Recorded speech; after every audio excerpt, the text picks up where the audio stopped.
പ്രിയമുള്ളവരെ, വലിയ കാലിക പ്രാധാന്യമുള്ള ഒരു വിഷയം അവതരിപ്പിക്കുന്നതിനാണ് ഈ വീഡിയോയിലൂടെ ഉദ്ദേശിക്കുന്നത്.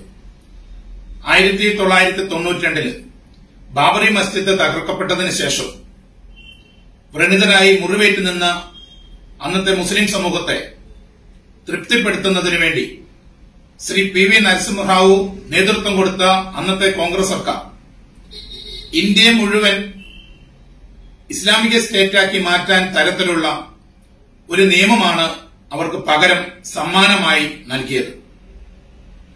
അങ്ങനെ ഇന്ത്യയെ ശരീഅത്തിന്റെ കീഴിൽ എത്തിക്കുന്ന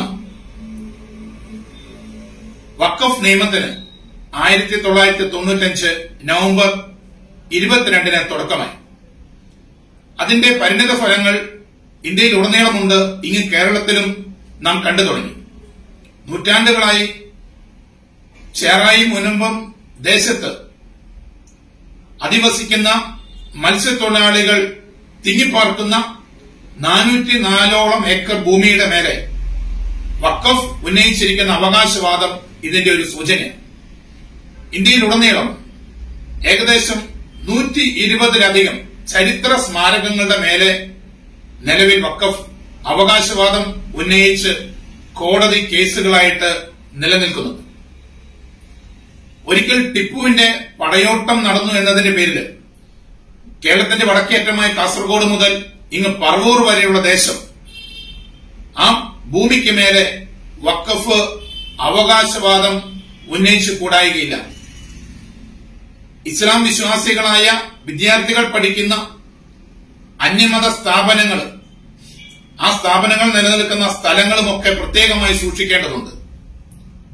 ആ സ്ഥാപനങ്ങളുടെ അധികാരികളുടെ അനുമതിയോടെയോ അല്ലാതെ ഞങ്ങൾ ഈ സ്ഥാപനങ്ങളിലോ ഈ മണ്ണിലോ മതാനുഷ്ഠാനങ്ങൾ നടത്തി വന്നിരുന്നുവെന്ന് ഏതെങ്കിലും ഒരുത്തൻ ചൂണ്ടിക്കാണിച്ചു കഴിഞ്ഞാൽ ആ സ്ഥാപനവും ആ സ്ഥലവുമെല്ലാം വഖഫിന്റെ കയ്യെത്തും ദൂരത്താണെന്നുള്ള വസ്തുത, ഭീകരത നമ്മൾ കാണാതെ പോകരുത്.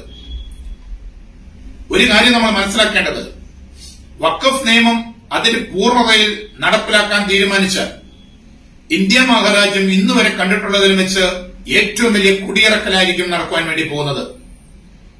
ഇങ്ങ് നമ്മുടെ കേരളത്തെ സംബന്ധിച്ച് ഏതു സമയത്തും പൊട്ടാനായി നിൽക്കുന്ന ഒരു വലിയ ബോംബ് നമ്മുടെ മുമ്പിലുണ്ട്, മുല്ലപ്പെരിയാർ. അതിനും വലിയൊരു ബോംബാണ് ഇന്ന് ഇവിടെ നമ്മുടെ തലയ്ക്ക് മേലെ തൂങ്ങി കിടന്നുകൊണ്ട് പുകഞ്ഞുകൊണ്ടിരിക്കുന്നത് വഖഫ് നിയമം. ഇതിന് വഴിമരുന്നിട്ട കോൺഗ്രസ് സർക്കാരിന് ഒരു കാരണവശാലും ഈ ഉത്തരവാദിത്വത്തിൽ നിന്ന് ഒഴിഞ്ഞു മാറാൻ വേണ്ടി സാധിക്കത്തില്ല. ഈ നിയമം പാസാക്കിയ 10ാം ലോകസഭയിൽ ഏകദേശം 120ഓളം BJP അംഗങ്ങൾ ഉണ്ടായിരുന്നു എന്നുള്ളതും വളരെ വിരോധാഭാസപരമായ ഒരു കാര്യമാണ്. ഇവിടെ ഇപ്പോൾ കേന്ദ്രം നടത്തിക്കൊണ്ടിരിക്കുന്നത് വഖഫ് ബോർഡിന്റെ വഖഫ് നിയമത്തിൽ ഏകദേശം 40ലധികം ഭേദഗതികൾ വരുത്തുന്നതിന് വേണ്ടിയാണ്. എന്നാൽ ആ കരിനിയമം ഭേദഗതി വരുത്തുകയല്ല വേണ്ടത്. ആ നിയമം റിപ്പീൽ ചെയ്യപ്പെടുകയാണ് വേണ്ടത്. അത് പിൻവലിക്കുകയാണ് വേണ്ടത്. കാരണം ആ നിയമം ഭരണഘടനാ വിരുദ്ധമാണ്. ആ നിയമം ദേശവിരുദ്ധമാണ്. ആ നിയമം ഒരു പിടിച്ചടക്കലിന്, ഒരു സമൂഹത്തിന് അനുമതി നൽകുന്നതാണ്. അതുകൊണ്ട് തന്നെ ഭരണഘടനാ വിരുദ്ധമായ ആ നിയമം പിൻവലിക്കപ്പെട്ട തീരൂ.